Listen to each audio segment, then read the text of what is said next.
In today's video, I'll show you how to quickly and easily remove the rear tail light on a Mercedes-Benz W210 facelift model.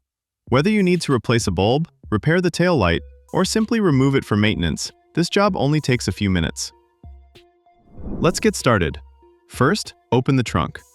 On the inside, you'll find a plastic access cover that hides the tail light mounting hardware. Open this cover to gain access to the retaining nuts.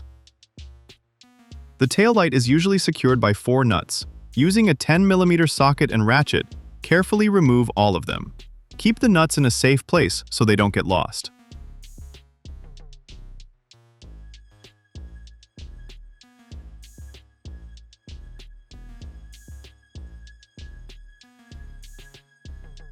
Once all the nuts have been removed, gently push the tail light outward from inside the trunk and carefully pull it toward you.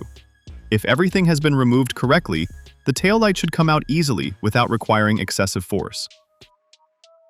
Also, be sure to check out our Mercedes W210 playlist, where you'll find many more repair, maintenance, and removal guides for this legendary vehicle. Thanks for watching, and I'll see you in the next video.